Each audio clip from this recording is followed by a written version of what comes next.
बिस्मिल्लाहिर्रहमानिर्रहीम।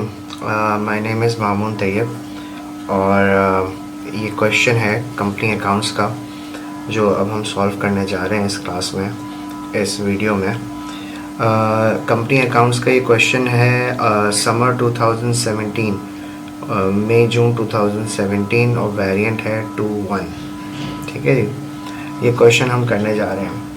इस क्वेश्चन के सलूशन की ये वीडियो देखने से पहले आपके पास कंप्लीट नॉलेज होनी चाहिए कंपनी अकाउंट्स की, उसके फॉर्मेट्स की, उसकी थ्योरी की, क्योंकि ये क्वेश्चन हम सॉल्व कर रहे हैं, कंपनी अकाउंट्स नहीं पढ़ रहे।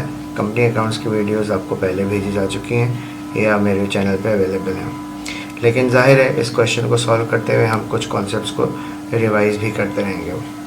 देखिए, इस क्वेश्चन में आपसे ये कह रहा है कि बी लिमिटेड ने following information is provided eight 30 अप्रैल 2017। तो फाइनेंशियल ईयर एंड हो रहा है 30 अप्रैल 2017 को। Beginning of the year will be 1 मई 2016। तो 2016 जो बिगनिंग ऑफ द ईयर है उसकी हमें इंफॉर्मेशन दी हुई है और ये कहा हुआ है कि जो हमारे रिटेन प्रॉफिट्स हैं वो 4,10,000 के हैं बिगनिंग में। रिटेन प्रॉफिट्स वो होते हैं जो प्रॉफिट्स हमारे पास पिछले सालों में जो अर्न किए होते हैं हमने और अपने शेयर होल्डर्स को in the form of dividend distribute नहीं किए होते और हमने रिजर्व में भी नहीं डाले होते हैं, वो हमारे बिजनेस में प्लग इन होते हैं और वो हमारे पास अवेलेबल होते हैं रिटेन्ड प्रॉफिट की सूरत में। जनरल रिजर्व बिगनिंग बैलेंस 75,000 है। हर साल कंपनी कुछ पैसे अपने जो प्रॉफिट्स में कमाती है उसमें से एक अमाउंट एलोकेट कर देती है as per the directors decision, और वो एलोकेट करके एक रिज़र्व में डाल देती है जिसका नाम जनरल रिज़र्व होता है। और जनरल रिज़र्व में जो पैसे होते हैं वो फ्यूचर इन्वेस्टमेंट्स के, फ्यूचर कैपिटल एक्सपेंडिचर्स के काम आते हैं, फ्यूचर कंटिजेंसीज़ में, इमरजेंसीज़ में काम आते हैं, वो बिज़नेस में री इन्वेस्ट हो जाते हैं। वो अमाउंट जो हम एलोकेट कर देते हैं फ्यूचर के लिए, उस अमाउंट को हम जनरल रिज़र्व कहते हैं और वो हमारे प्रॉफिट्स का ही पार्ट होती है। डिवेंचर्स हमारी लॉन्ग टर्म लायबिलिटी है, लोन्स हैं, ठीक है। और जब हम किसी से लोन लेते हैं एज अ कंपनी और लॉन्ग टर्म पीरियड के लिए लेते हैं तो फिर वो हमने लायबिलिटी होता है, नॉन करेंट लायबिलिटी होता है। ब्रैकेट में जो 30 जून 2020 लिखा है, दिस मीन्स कि ये अमाउंट हमने 2020 में पे करनी है, तो आफ्टर 1 ईयर पे करनी है, तो ये हमारी नॉन करेंट लायबिलिटी है। इशूड शेयर कैपिटल, कंपनी ने जो नंबर ऑफ शेयर्स इशू किए हुए हैं जनरल पब्लिक को वो $200,000 के इशू किए हैं और एक शेयर की $1 फेस वैल्यू या पार वैल्यू है जिस पे कंपनी ने वो इशू किया हुआ है, यानी कंपनी के पास जो कैपिटल जनरेट हुआ है फॉर ऑपरेशंस वो 200,000 का हुआ है।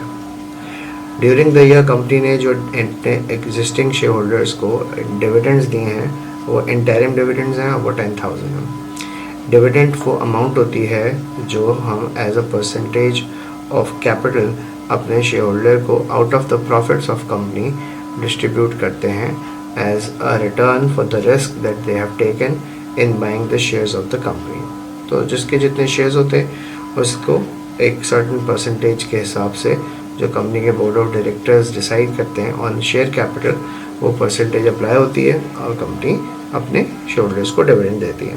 डिविडेंड साल में 2 दफ़ा दिया जा सकता है, एक इंटरिम यानी साल के बीच में और एक फाइनल साल के आखिर में।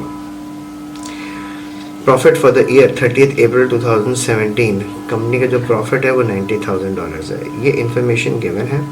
एडिशनल इन्फॉर्मेशन में आपको कह रहा है कि आपने 50,000 के न्यू शेयर्स इशू किए हैं ड्यूरिंग द ईयर, ठीक है ना, यानी नए शेयर्स जनरल पब्लिक को इशू किए हैं और उनके अगेंस्ट कैपिटल एक्यूमुलेट किया है $50,000 का।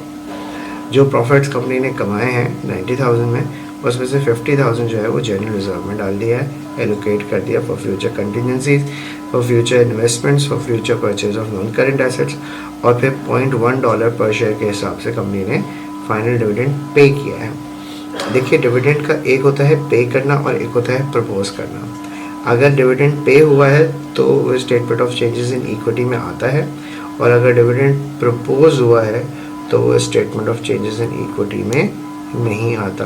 डिविडेंड प्रपोज होने का मतलब है आपने सिर्फ रिकमेंड किया है, अभी तक कैश आउटफ्लो नहीं हुआ, तो वो statement of changes in equity में नहीं आता। जो पेड होता है, लव्स पेड के ऊपर फोकस है, अगर वो पेड है तो वो statement of changes in equity में आएगा। Prepare the statement of changes in equity for the year ended 30th April 2017। Statement of changes in equity क्या होता है? कंपनी की इक्विटी में जो इंग्रेडिएंट्स होते हैं वो ऑर्डिनरी शेयर कैपिटल होता है, प्रेफरेंस शेयर कैपिटल होता है, लेकिन वो इस फॉर्मेट में अवेलेबल नहीं है क्योंकि कंटेंट नहीं है, हमारे डोमेन से भी बाहर है। जनरल रिजर्व है, रिटेन प्रॉफिट है और टोटल है। ये इक्विटी का पार्ट है। ऑर्डिनरी शेयर कितने कंपनी के शेयर होल्डर्स ने इन्वेस्ट किया हुआ है कंपनी के पूल ऑफ कैपिटल में, कितना रिजर्व में पैसा कंपनी के pass out of profits in the previous years से एक्यूमुलेट होते हुए आ रहा है, और कितना रिटेन प्रॉफिट है। ये तीनों कंपोनेंट्स जो हैं वो मिलके इक्विटी बनते हैं। और फिर उसका टोटल आपको बताया गया है कि बिगनिंग में 150,000 के शेयर्स थे, ठीक है जी। और जो जनरल रिजर्व 75,000 है, ठीक है। रिटेन प्रॉफिट 4,10,000 है। ये सब ऊपर क्वेश्चन में क्या मैंने, क्वेश्चन में जो इशूड कैपिटल 200,000 है, इसका मतलब ये हुआ कि ये 50,000 शेयर्स इशू करने के बाद है। तो हमें 150,000 बिगनिंग में दिया हुआ है, 75,000 बिगनिंग में जनरल रिजर्व दिया हुआ है, रिटेन प्रॉफिट 410,000 दिया हुआ है, टोटल 635,000 दिया हुआ है, ठीक है। अब ये कह रहे हैं कि हमने शेयर्स इशू किए हैं 50,000 के, तो जब शेयर्स इशू किए हैं तो हमने लिख दिया शेयर कैपिटल हमारे इंक्रीज़ हो गया। अच्छा, ये तो मैंने सॉल्व करके आपके सामने रखा है ताकि हमारा टाइम कम लगे। एक चीज़ मैं आपको समझाना भी चाह रहा हूँ, वो जो मैं समझा रहा हूँ वो आपने पेपर में लिखनी नहीं है, नीचे मैं लिख रहा हूँ आपको समझाने के लिए कि जब कंपनी शेयर इशू करती है तो एंट्री पास करती है बैंक अकाउंट डेबिट और शेयर कैपिटल क्रेडिट। ये एंट्री मैं आपको बता रहा हूँ ऑर्डिनरी शेयर कैपिटल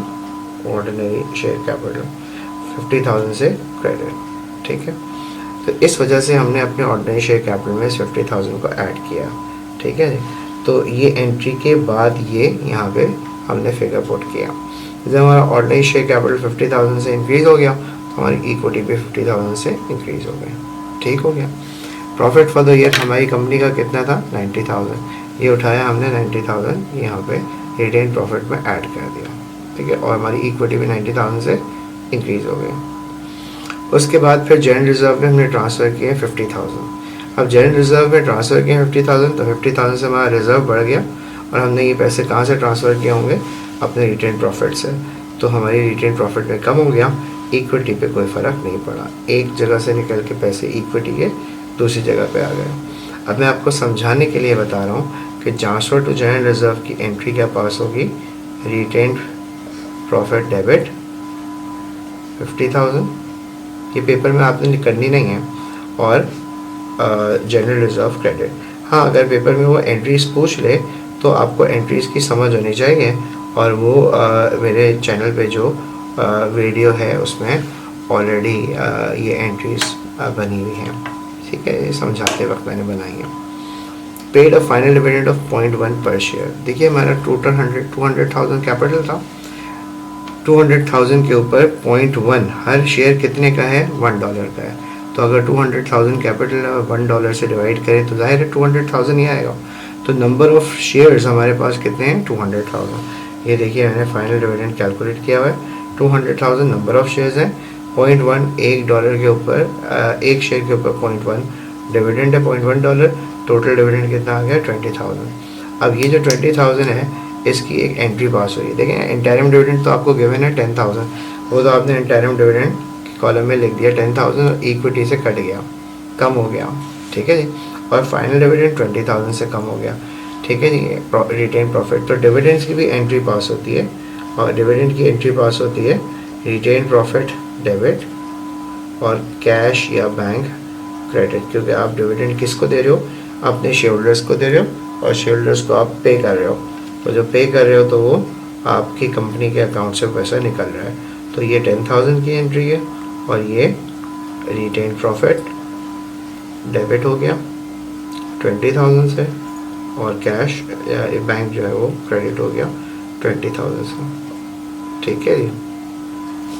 अब हमने क्या किया? इसको टोटल कर लिया, 50,000 150,000 plus 50,000 200,000, 75,000 plus 50,000 125,000, 4,10,000 plus 90 minus 50 minus 10 minus 20 4,20,000, और टोटल आ गया इसका 50,000 90,000, यहाँ 10,000 माइनस 20,000 माइनस इक्विटी हमारे पास बैलेंस में कितनी आ गई 745,000। ठीक है, ये इजी क्वेश्चन होता है, 8 आउट ऑफ 8 आपको मिल गया है। ओके, अब आप इसको कॉपी कर लें। ये जो चैनल पे जब ये वीडियो अपलोड होगी तो इसकी वीडियो के नीचे इसकी तस्वीर भी अपलोड हो जाएगी, वहाँ से भी कॉपी कर सकते हो। ठीक है, अब हम इसकी बैक साइड पे आते हैं, आगे वाले पार्ट में। कह रहे प्रिपेयर एन स्टेटमेंट एक्सट्रैक्ट का मतलब होता है relevant portion, not the whole statement of financial position is required in this question. आपसे कह रहे हैं कि स्टेटमेंट ऑफ फाइनेंशियल पोजीशन बनाएं to show the equity reserves and non current liability. ये B limited statement of financial position extract आपको printed किया है ना, ठीक है जी। इक्विटी एंड रिजर्व की आपने हेडिंग डाली, जिस लाइन पे आप हेडिंग डालेंगे कुछ नहीं लिखेंगे।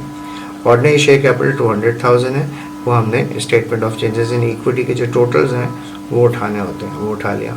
जनरल रिजर्व का बैलेंस कितना है 125,000, ये कहाँ से आया, यहाँ से आया। ठीक है जी, ये टोटल्स जो हैं ये उठेंगे, ये 125,000 हमने यहाँ डाल दिया।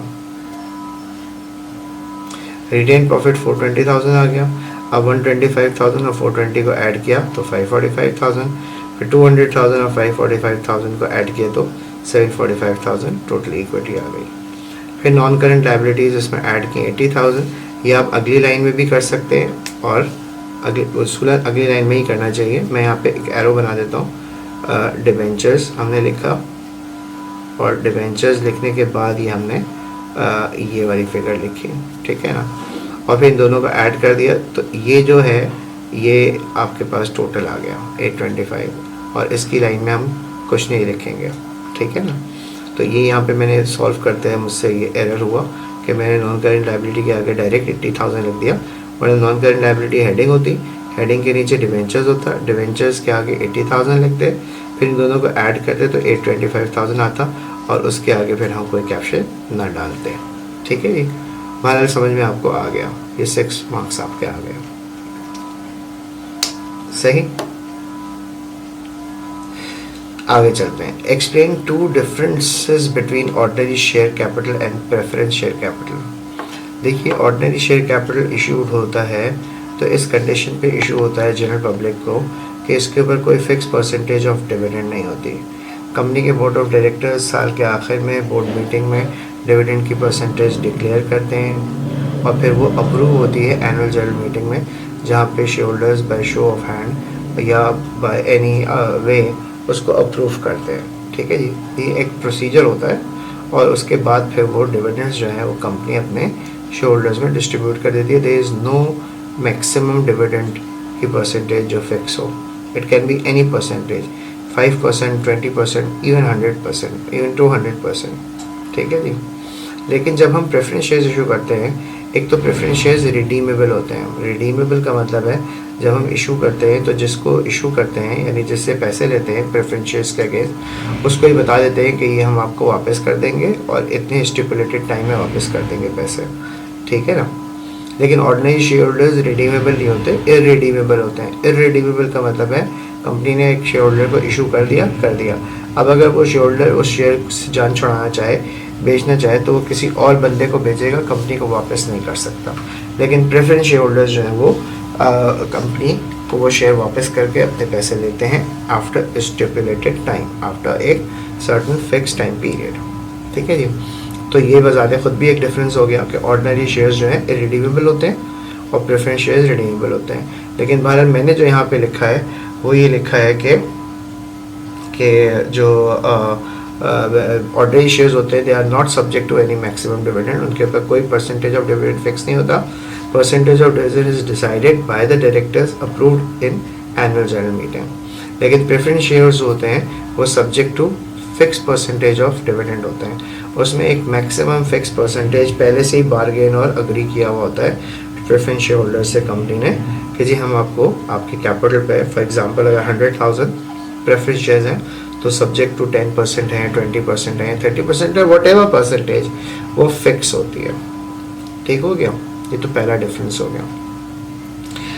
दूसरा, ordinary share holders have a right to vote in meetings. जो शेयर होल्डर होता है, ऑर्डिनरी शेयर होल्डर होता है जिसने कंपनी का शेयर, वो मालिक होता है एक्चुअली, वो पार्ट ऑफ ओनर्स होता है, मेंबर्स होते हैं। वो किसी भी कंपनी की जो मीटिंग्स होती हैं, चाहे वो एजीएम हो, चाहे वो एक्स्ट्रा ऑर्डिनरी जनरल मीटिंग हो, उसमें वो वोट करते हैं। किसी भी इशू पे कोई मीटिंग होती है, कंपनी के डायरेक्टर्स अपने शेयर होल्डर्स को इन्वाइट करते हैं।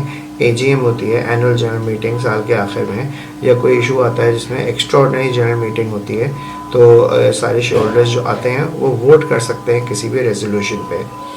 ठीक है ना, कोई डिसीजन लेते वक्त they can be part of decision making by voting. लेकिन प्रेफरेंस शेयर होल्डर्स जो हैं उनके पास कोई वोटिंग राइट नहीं होता। इनफैक्ट उनको कभी कभी तो इनवाइट ही नहीं किया जाता कुछ ख़ास मीटिंग्स में, जो स्पेशल पर्पस मीटिंग्स होती हैं। लेकिन अगर वो as a stake holder invited भी हो तो वो वोट नहीं कर सकते। ठीक है ना, तो मैंने क्या लिखा, ordinary share holders have a right to vote in the meetings, preference share holders enjoy no right to vote in the meetings, they don't have any right. ठीक है ना, they don't have any right to vote in the meetings. ठीक है ना, कोई भी अंग्रेजी होगी चलेगी। ठीक है ना, मार्किंग की से भी आप इसको रेफर कर सकते हैं, बल्कि करना चाहिए ताकि आपको पता चले कितने आंसर्स हो सकते हैं। ठीक है ना, State 2 possible reasons why directors of B Limited has transferred 50,000 to the general reserve। General reserve का पहले पर्पस समझ लीजिए। जनरल रिजर्व वो अमाउंट होती है प्रॉफिट्स की जो कंपनी ने अर्न की होती है, और उसमें से एक अमाउंट कंपनी अपने रिजर्व में डाल देती है। ठीक है जी, तो उसकी एंट्री भी हमने पीछे लिखी है। ठीक है ना, तो रिजर्व में पैसा क्यों डालती है कंपनी? फंड्स में be retain for major investments expenditure such as purchasing of non current asset.